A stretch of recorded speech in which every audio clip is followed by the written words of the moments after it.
Have you ever felt the weight of regret press so heavily upon your chest that it steals the breath from your lungs?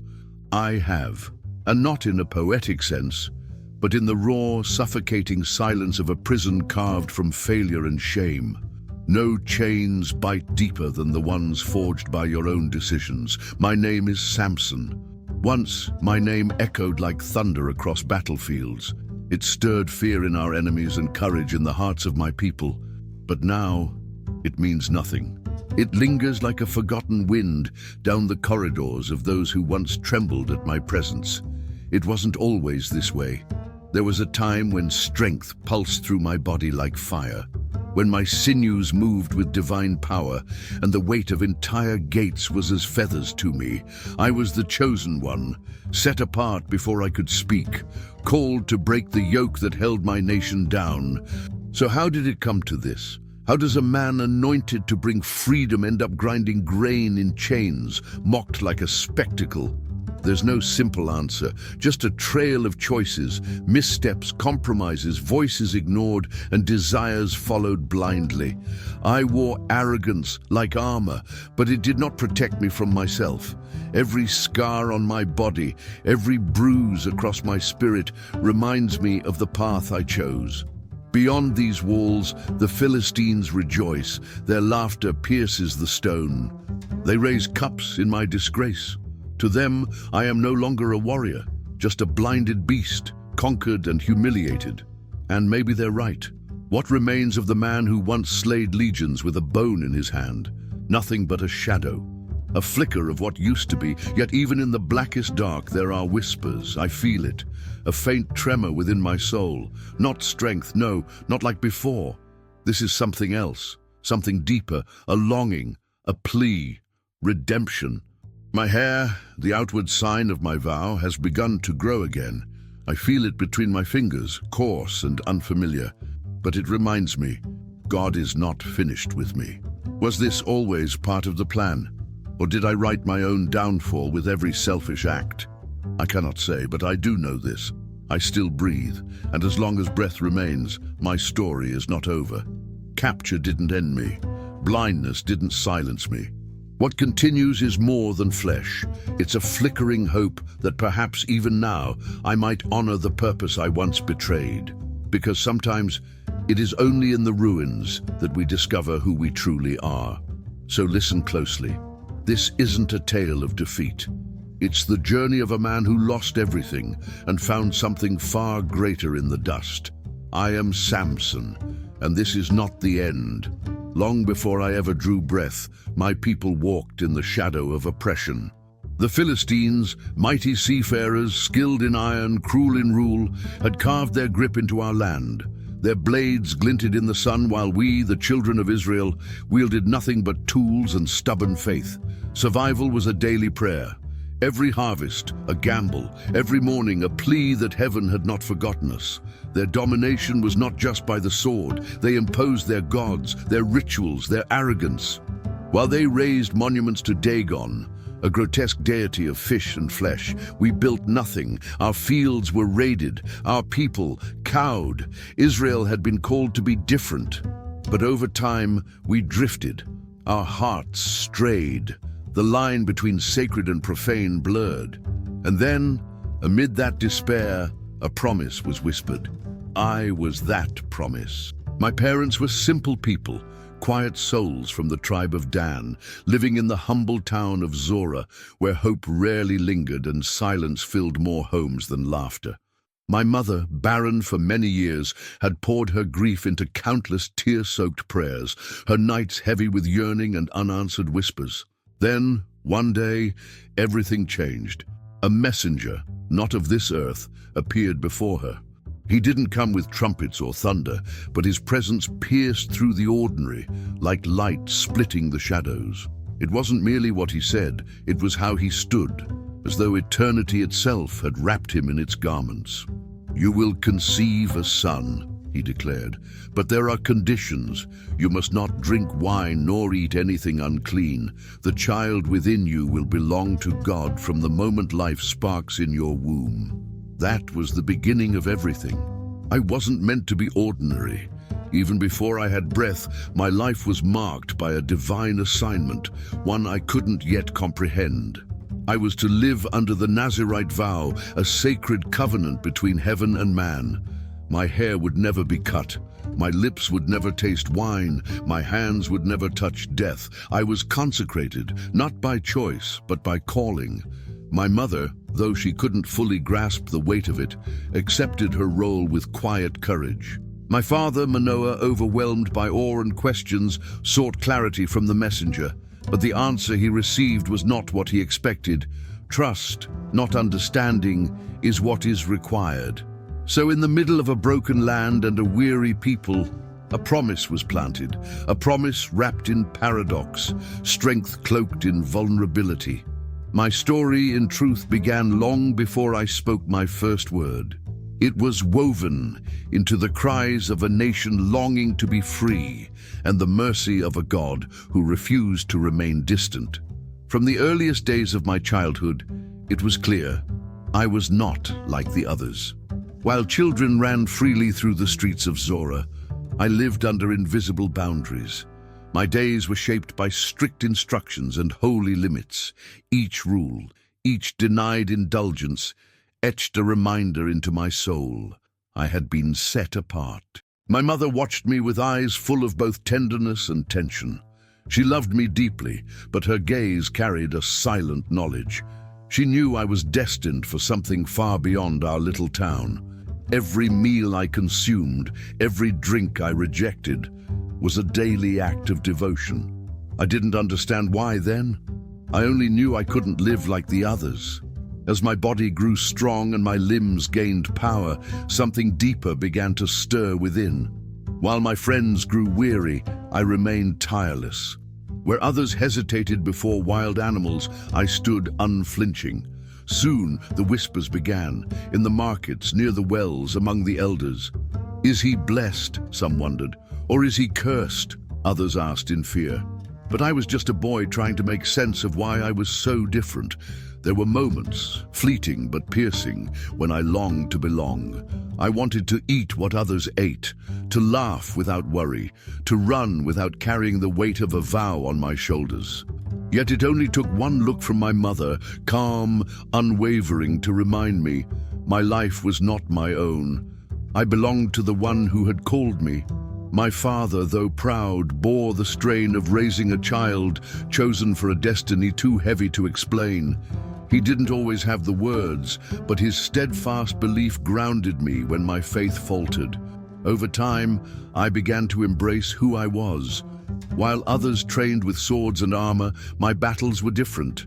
Mine were of restraint, of discipline, of silence when everything in me cried out for freedom. Obedience became my proving ground, not might, but self-control. A far greater war than any fought with steel. The Spirit of the Lord began to stir within me, not as a voice, not as visions, but as a fire. Not one that burned the flesh, but one that forged the soul. I couldn't yet see the path ahead, but I felt its pull, undeniable and constant. I remember lying beneath the stars, wondering what would become of me. Would I be a leader, a hero, a deliverer? What I didn't yet realize was how much pain would be part of the journey, how many trials would test not my muscles, but my will. Being chosen by God is both an honor and a burden. It is an invisible mark that weighs more than any crown. I was strong, yes, but the real test of my strength would not come on a battlefield. It would come in the choices I made when no one was watching. As the moonlight spilled across the hills of my homeland and the breeze carried secrets through the trees, a growing conviction stirred within me. My life had never been a coincidence. I was not born by chance, but woven into a story far older than myself, one destined to shape the destiny of my people. Even as a boy, when I envied the carefree lives of others, I sensed deep down that I had been born for something far greater than simple joys. They say the heart rarely heeds the voice of wisdom. I more than most bear the scars of learning that truth the hard way. It happened on a journey to Timnah, a city ruled by our enemies, the Philistines. And there, in the very soil of the adversary, I saw her. She was radiant, unfamiliar, captivating. Something about her presence gripped me, an invisible force that pulled me in and quieted every warning inside me. I returned home with a single thought echoing in my mind. She will be my wife. I didn't seek divine counsel. I didn't pause for reflection. Desire had drowned out discernment. When I told my parents, I saw their hearts sink. "Is there no woman among your own people?" they asked gently, trying to awaken the awareness I had abandoned. They understood something I had dismissed, that marriage in Israel wasn't just about feelings or attraction. It was sacred, a symbol of unity, a covenant of faith, a bond meant to reinforce our identity as God's people. But I couldn't hear any of that. I was swept up in my own will, and I answered them with certainty. She is right in my eyes. Timnah wasn't far in distance, but it was a world apart in spirit. Their idols, their values, their rituals, everything stood in direct opposition to the life I was consecrated to live. Yet despite their sorrow, my parents agreed to accompany me. Perhaps they still hoped that God could bring something redemptive out of my stubbornness. On the way to the betrothal ceremony, something happened, something that should have awakened my conscience. I walked through the vineyards outside Timnah. As a Nazirite, even being near such places violated my vow, yet I walked there freely. And then, suddenly, a young lion leapt out to attack. With no weapon, no shield, I struck it down with my bare hands. Victory? Yes, but it came with a hidden cost. I had touched death, breaking one of the pillars of my sacred vow. I told no one. Not my parents, not even myself. I buried the memory beneath silence. On a second visit, I saw the lion's carcass again. Inside, bees had nested, and golden honey dripped from within. I reached for it, I tasted it, and I shared it with my parents. Again, without revealing the truth of its source. It seemed harmless, just a taste of sweetness. But in reality, it was a step over a line I had once sworn never to cross. That's how it starts. Not with a fall, but with a drift. The wedding was arranged, celebrations set in motion. To everyone it looked like a triumph. A young man securing what he wanted. But what felt like a victory was the opening of a door I could never again close. One small decision, outside of God's purpose, can unleash consequences that no strength can undo. I was about to learn that. The wedding was announced in Timnah, and the festivities began with grandeur. There were feasts, laughter, wine flowing like rivers. The city rejoiced. As custom dictated, 30 Philistine men were chosen to accompany me, perhaps as an honor guard, perhaps to keep watch. During the banquet, I posed a challenge, a riddle. Something playful, I thought, a private joke born from the lion and the honey. Out of the eater came something to eat. Out of the strong came something sweet, I told them, hiding a smile.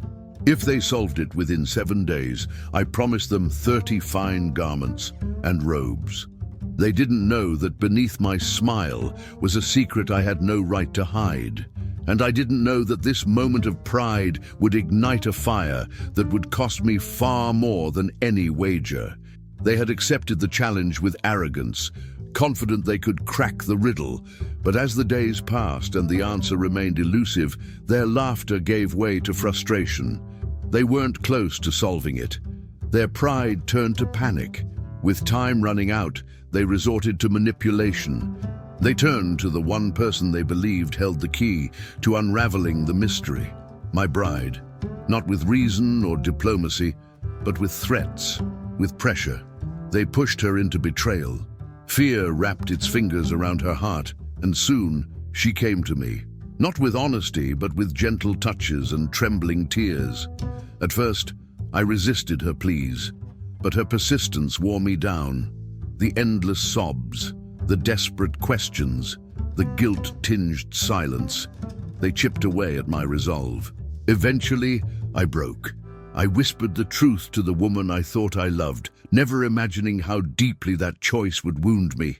Soon after, the Philistines returned with smug faces and the correct answer. What is sweeter than honey? What is stronger than a lion? At that moment, fury surged through my veins. I knew she had given me away. With gritted teeth, I answered, "If you hadn't plowed with my heifer, you would not have solved the riddle." It wasn't just the words. It was the shame behind them. Not the shame of losing a bet, but of having trusted someone who stood closer to my enemies than to me. Still, I honored the terms. I went to Ashkelon, struck down 30 men, stripped them of their garments, and delivered the spoils as payment. But I returned home not as a victor, but as a man wounded where no blade could reach. The betrayal festered in my chest like a disease. What had started as celebration had turned into bitterness. That riddle, meant as a game, became my first lesson in the cost of impulsive desire. From that day forward, I was no longer just Samson the chosen. I was Samson the betrayed, the broken, the beginning of something darker inside me. And though I didn't yet realize it, that wound was only the first of many, because not all battles are fought with fists. Some are waged in silence, deep within the chambers of a wounded heart. Time did not heal the pain, it deepened it, hardened it. And when I learned the final blow, that the woman who had shared my table had been given to another, to one of the very men who stood beside me during the wedding feast, something inside me fractured beyond repair. The betrayal wasn't just personal. It desecrated the last pieces of trust I held. Even then, I tried to find peace. I brought a young goat as a gesture of reconciliation. I wasn't looking for revenge. I was reaching for restoration. But her father, trembling and full of excuses, barred the door. "I thought you hated her," he said, "so I gave her to your companion." Then, almost casually, he offered her younger sister in her place, as if one heart could replace another. It was the final insult, a fire ignited within me, one not quenched by reason or time. This was no passing anger, it was a storm that demanded an answer, and I gave it. I moved through the countryside with focused silence, trapping foxes, 300 in total. I tied them in pairs, their tails bound with burning torches. Then I let them loose in the fields of the Philistines. Through wheat, vineyards, and groves they ran, dragging fire in their wake. Flames devoured everything, grain ready for harvest, vines heavy with fruit, trees full of promise. Their wealth, their pride, their sustenance turned to ash. The land that once bore the weight of their arrogance now burned beneath it.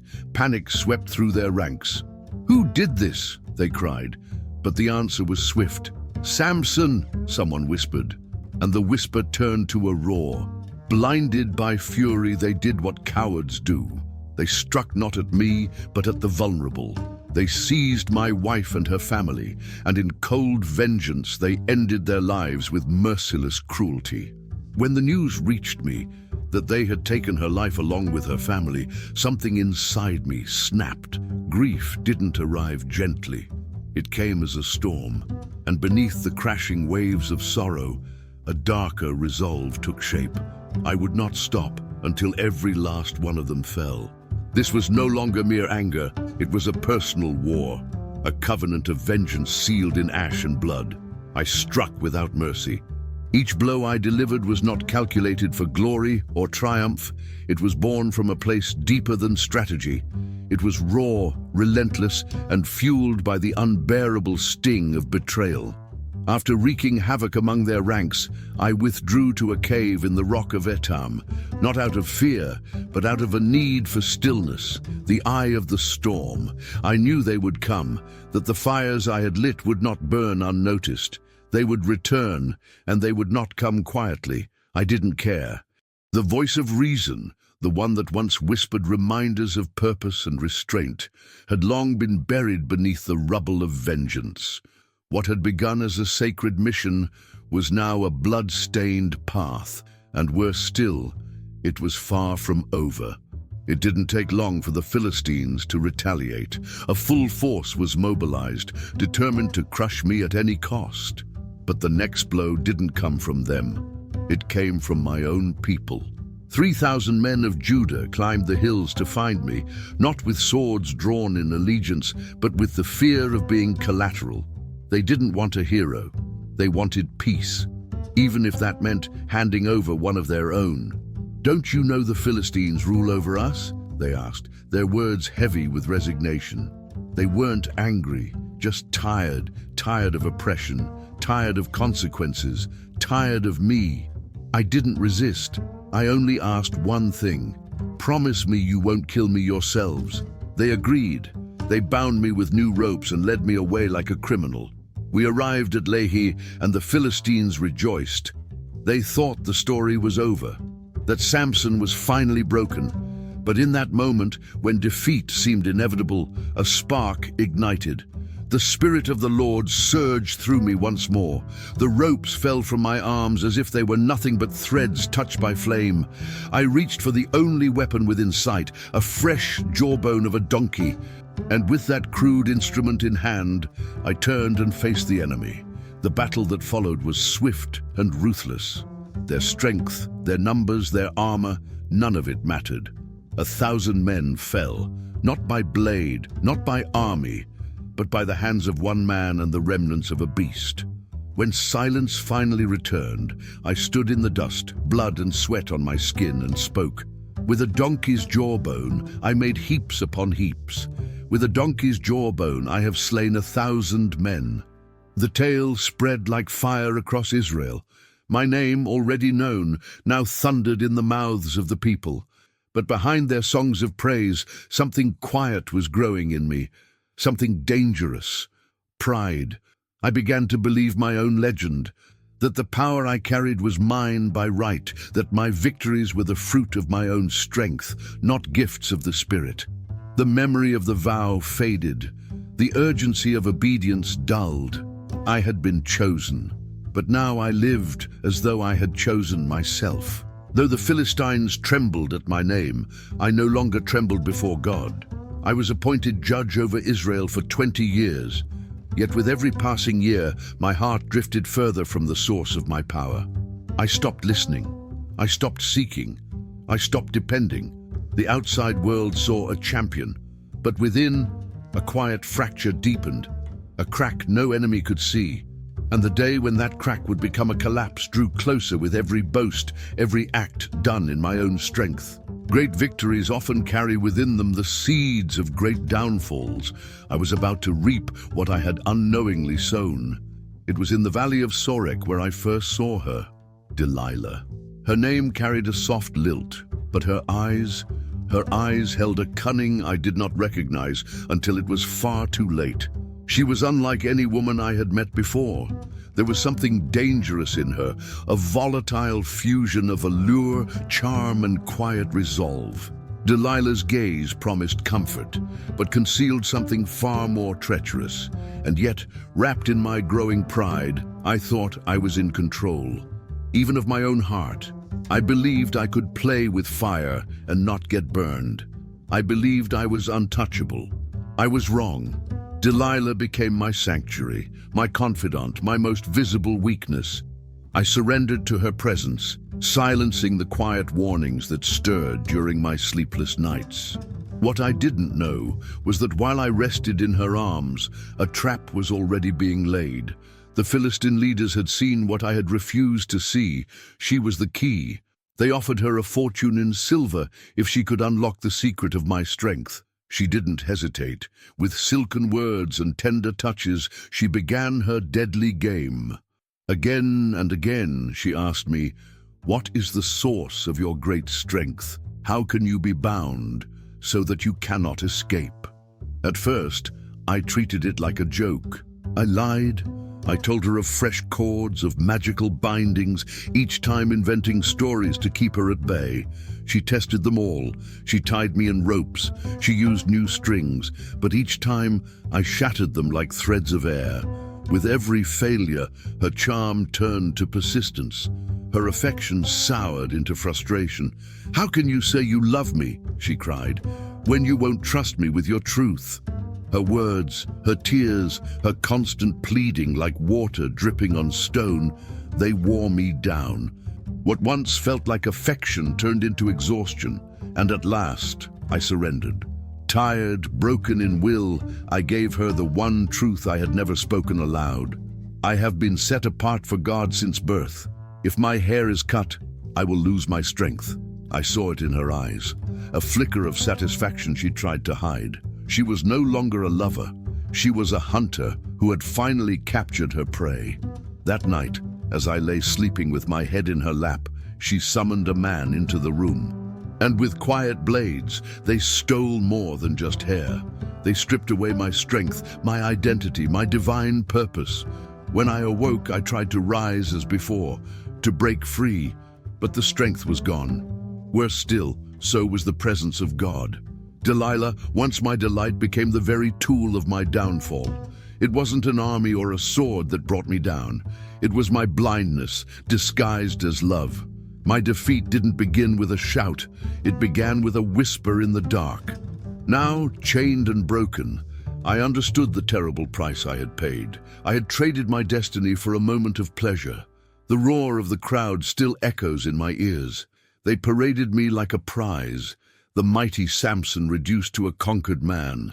Their hands were rough, not because I resisted, but because they feared what I once had been.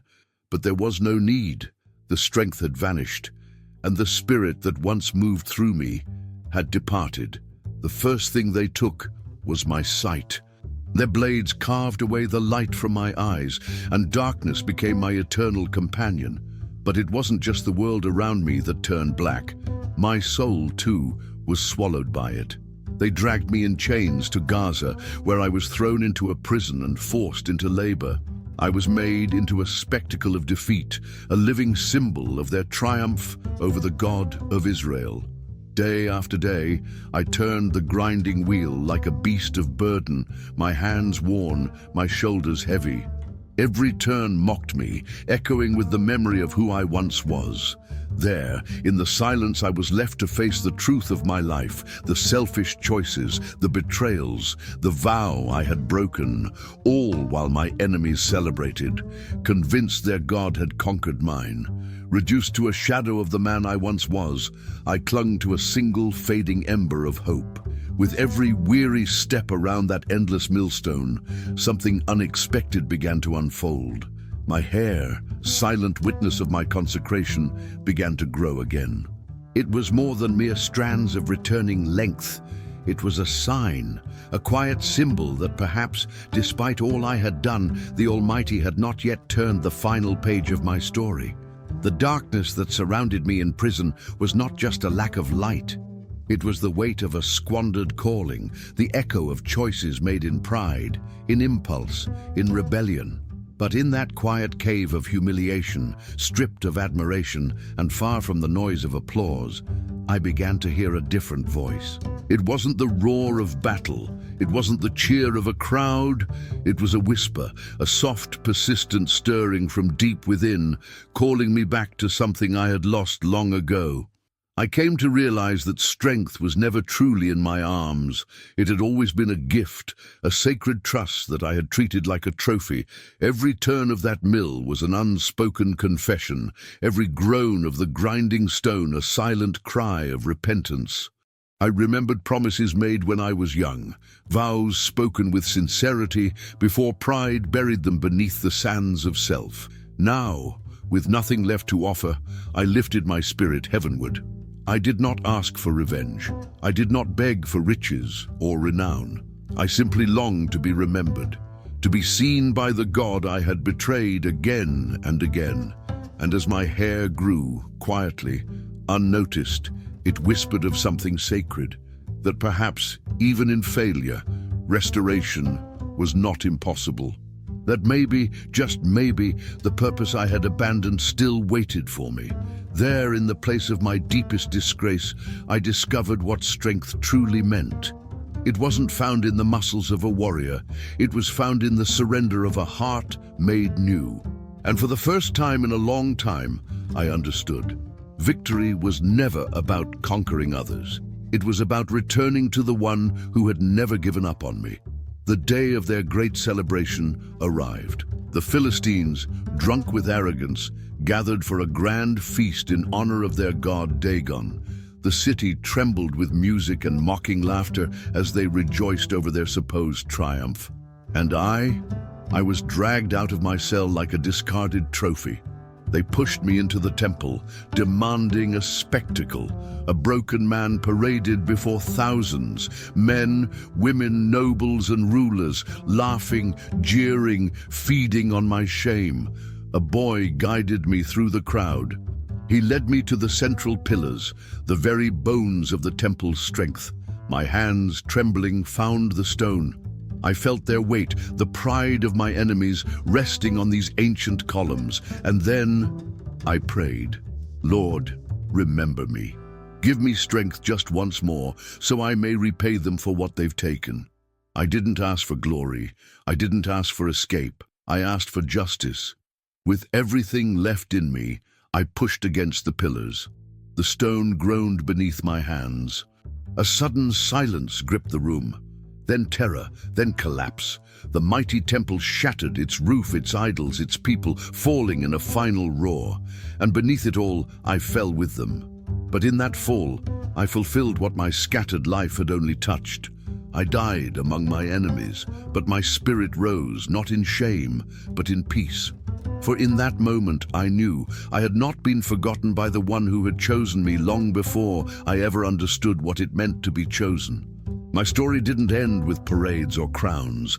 It ended in quiet redemption, written in the rubble, sealed in eternal hope. My name may have crumbled with the temple stones, but the story remains. I am not remembered only for strength, nor for victory, but for failure, for weakness, and for one final act of surrender that restored a forgotten calling. Because every life will face a moment when the voice of temptation seems sweeter than the voice of truth. But even in the fall, there is still grace. Every heart, sooner or later, is tempted to wander off its path. We convince ourselves that small compromises don't change the outcome, but even the tiniest cracks left unchecked can bring down the strongest walls. Now, as I look back on the fragments of my life, I do not speak to you as an invincible hero. I speak as a man who learned, too late, that true greatness is not found in the might of arms, but in quiet faithfulness when no one is watching. What value is there in building kingdoms if your soul quietly crumbles beneath the surface? What victory is it to conquer others if you are first defeated by your own pride? I was set apart from birth, endowed with gifts that made nations tremble. But I despised the very source from which those gifts came. I lived as though I would always have another chance, one more moment to make things right, until the echo of my own decisions left no room for return. But even there, in the dust, in the darkness, in the silence after ruin, grace still spoke. My story is not a tale of how to rise without failing. It is a testimony that no matter how far one falls, there is still a way back. For those who, even shattered, dare to lift their gaze toward the heavens. Perhaps your strength isn't in your hands. Perhaps your true power lies in refusing to let go of hope, even when everything around you whispers that it's over. I fell, harder than I ever thought possible. But in that fall, I found something I never knew how to cherish, the embrace of a God who had never stopped believing in me. He watched me waste what he had given. He saw me walk into the arms of temptation, thinking I could tame what was never meant to be touched. He witnessed every time I chose impulse over obedience, noise over stillness, pride over surrender, and still, he didn't let my story end in disgrace. He allowed me to be broken, not to destroy me, but to rebuild what arrogance had buried. There is a kind of strength that isn't forged in battlefields, but in prisons, in regret, in repentance. There's power in tears that fall when no one else sees, in prayers whispered in the dark, long after applause has faded. In the end, I was remembered, not for what I destroyed, but for what I rediscovered. The truth that we are never truly lost if we still know how to return. The truth that the hands that once pushed away grace can still reach for it again. So if you hear my story today, don't remember just the warrior. Remember the broken man who finally found his purpose at the edge of defeat. You don't need to be mighty to matter. You don't need to be flawless to be used. You only need to be willing to fall into the arms of the one who still calls your name. I am Samson. I fell. I failed. But grace had the last word.